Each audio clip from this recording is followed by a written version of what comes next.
throughout history millions have marched to war. We remember the great generals, the famous battles, the turning points that changed the world. But behind every celebrated victory and every documented defeat lie countless stories that never made it into the history books. These are the stories of the forgotten soldiers, men and women whose sacrifices were buried by time, politics, or simply the chaos of war itself. Today we bring their voices back from silence. In 1917, when America entered World War I, thousands of African-American men volunteered to serve their country. Among them was the 369th Infantry Regiment, later known as the Harlem Hellfighters. But the U.S. Army didn't want them fighting alongside white soldiers. They were given the worst jobs, digging trenches, loading supplies, anything but combat. The irony, they would become one of the most decorated units of the entire war. Rejected by their own army, the 369th was loaned to the French military. The French, desperate for troops, welcomed them with open arms. For 191 consecutive days, these men held the front lines, longer than any other American unit. They never lost a foot of ground, they never lost a man to capture. The French called them men of bronze and awarded them the Croix de Guerre. But when they returned home to America, they were still second-class citizens. When the war ended, the Harlem Hellfighters marched up Fifth Avenue in New York City. Thousands cheered, but within weeks, the nation that celebrated them went back to treating them as inferior. Their heroism was forgotten, their names erased from most history books. For decades, few Americans knew that one of their greatest fighting forces had been black soldiers fighting under a foreign flag. On the Eastern Front of World War II, German soldiers reported hearing a strange sound in the darkness. Like a witch's broomstick cutting through the air, they weren't far off. Flying obsolete wooden biplanes with no radios, no parachutes, and no radar, the Soviet 588th Night Bomber Regiment terrorized Nazi forces night after night. These pilots were all women, most barely out of their teens. The Germans called them Nachthexen, night witches. These women flew in planes so slow that German fighters couldn't engage them without stalling. So they adapted. They would cut their engines and glide silently over German positions, dropping bombs by hand, then restart their engines and disappear into the darkness. Some flew over 40 missions in a single night. Many didn't survive. By war's end, the Night Witches had flown over 30,000 missions and dropped 23,000 tons of bombs. 23 of them were awarded the Hero of the Soviet Union Medal, the highest honor. Yet after the war, most were denied military benefits. They were told to return to women's work. Their story remained classified for decades. The world forgot the young women who flew into hell every night armed with nothing but courage and outdated planes. May 5th, 1945. The war in Europe is nearly over. But in a medieval castle in the Austrian Alps, one of the strangest battles of World War II is about to begin. Inside Castle Itter are French VIP prisoners, former prime ministers, generals, and resistance leaders. The SS plans to execute them all before the Allies arrive. What happens next defies belief. A small group of American soldiers led by Captain Jack Lee races to the castle, but they're outnumbered and outgunned. In a twist no one could have predicted, they're joined by German Wehrmacht soldiers who have defected, including an officer named Major Joseph Gangl. Together, Americans and Germans fight side by side against the SS to protect French prisoners. It's the only time in the war that American and German troops officially fought as allies. The battle raged for hours. Major Gangl was killed by an SS sniper while protecting French Prime Minister Paul Reynaud. an Austrian resistance fighter, carried messages through enemy fire. A German anti-tank gun destroyed an SS assault. By late afternoon, reinforcements arrived and the SS retreated. Every prisoner survived. But this remarkable story of enemies becoming allies to save lives was buried in the chaos of the war's final days.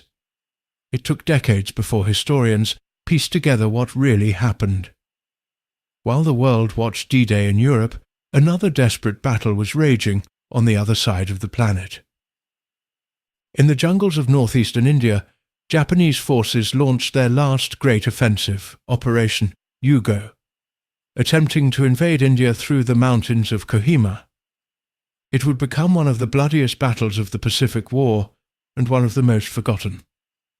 For 16 days, fewer than 1,500 defenders, mostly British and Indian troops, held Kohima against 15,000 Japanese soldiers.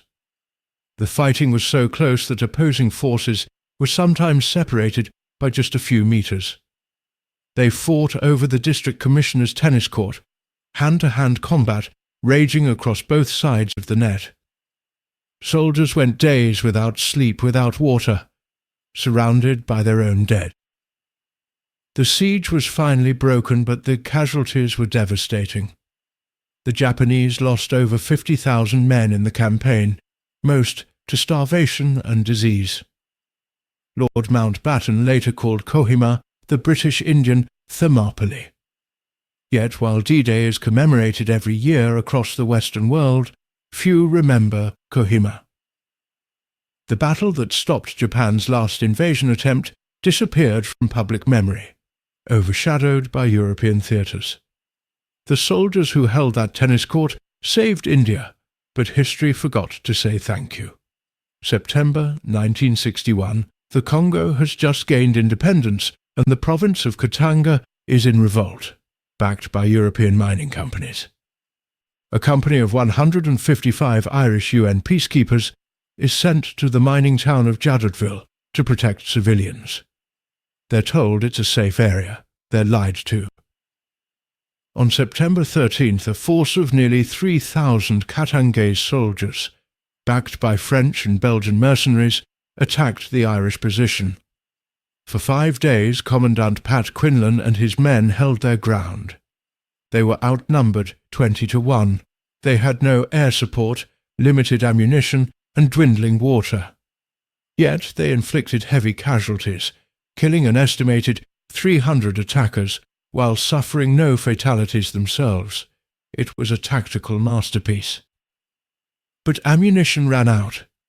With no reinforcements coming, Quinlan was forced to surrender. When they returned to Ireland, these men weren't treated as heroes. They were called cowards for surrendering, denied medals, mocked. The Irish government was embarrassed and buried the story.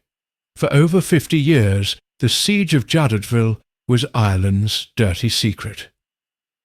Only in 2016 were these soldiers finally recognized for what they truly were, outnumbered defenders who held impossible odds and saved every man under their command. May 15, 1918, French countryside. Private Henry Johnson is on sentry duty when he hears movement in the dark. Before he can react, he's shot 3 times. German raiders are attempting to capture prisoners from the American lines. Johnson is badly wounded, but he's not done fighting. What happens next becomes legendary, and then forgotten for 100 years. With his rifle jammed, Johnson fought over a dozen German soldiers with just a bolo knife in his bare hands. He was shot again, stabbed multiple times, but he kept fighting, killing at least 4 Germans and wounding many more, preventing them from capturing his fellow soldier. When reinforcements arrived, they found Johnson barely alive, lying in a pool of blood, surrounded by German bodies. He had 21 wounds. The French made him a hero, awarding him the Croix de Guerre with Star, their highest honour. American newspapers briefly celebrated him as the Black Death. But when Johnson returned home, racism erased his heroism. He couldn't find work. The US Army denied him disability benefits. He died broke and forgotten in 1929, at age 32. It took until 2015, 97 years after his heroic stand, for the United States to posthumously award Henry Johnson the Medal of Honor. His family wept at the ceremony for the hero America had thrown away. Desmond Doss believed in serving his country, but refused to carry a gun. As a Seventh-day Adventist, he believed in the commandment, "Thou shalt not kill." When he enlisted in World War II as a combat medic, his fellow soldiers called him a coward. They beat him. Officers tried to discharge him. They couldn't understand how a man could go to war without a weapon. Doss was about to show them. May 1945, the Battle of Okinawa. Doss's unit assaulted Hacksaw Ridge, a 400-foot cliff swarming with Japanese defenders. The Americans were pushed back, leaving wounded scattered across the battlefield. While his unit retreated, Doss stayed behind. Alone, unarmed, under constant fire, he began lowering wounded soldiers down the cliff using a rope sling, one by one, hour after hour. He saved 75 men that day. He was wounded 4 times but kept going back. When he was finally evacuated, he saw another wounded soldier and gave up his stretcher.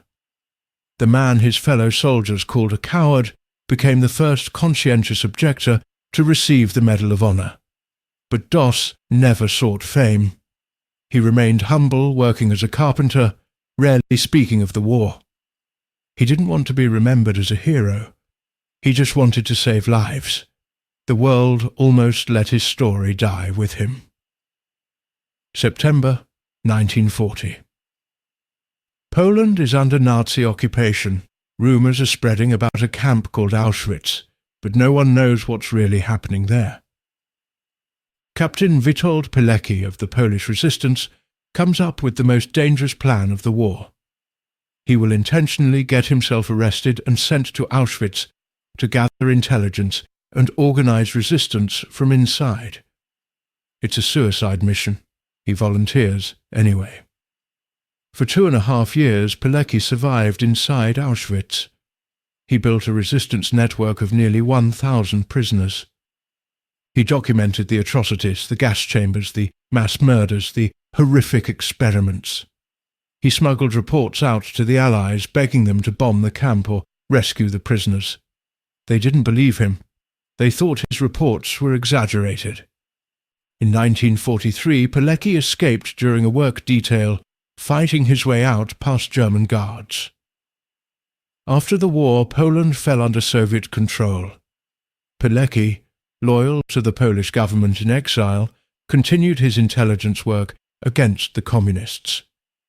In 1947, he was arrested by the Soviet secret police, tortured for months, and executed as a spy.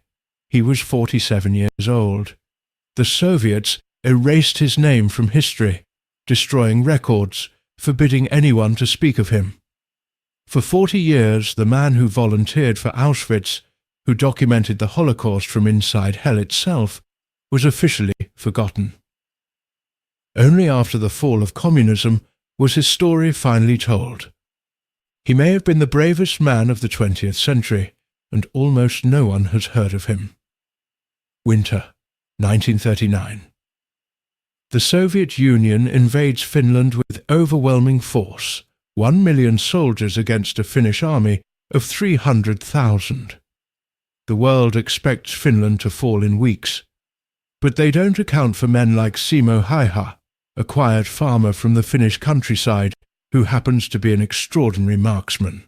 Over the next 100 days, Häyhä will become the deadliest sniper in history. Operating in temperatures of -40 degrees, wearing all-white camouflage, Häyhä moved through the forests like a ghost. He used only iron sights, no scope, believing the glint could give away his position. He packed snow in his mouth so his breath wouldn't create vapor. He lay motionless for hours in positions that would kill most men through exposure alone. The Soviets called him the White Death. In just over 3 months, Haiha killed 505 Soviet soldiers with his rifle and another 200 with his submachine gun. The Soviets sent special units to hunt him. They failed. Artillery strikes, counter-snipers, nothing worked. Finally, on March 6, 1940, an explosive bullet hit him in the face, destroying his jaw. He fell into a coma. He woke up 11 days later, the day the war ended. Haiha survived, lived to 96, and rarely spoke of his service. He was a man who changed the course of a war, yet preferred to be forgotten, tending to his farm and his dogs in the quiet forests he had defended. Every name forgotten is a life erased twice, once in death, once in memory.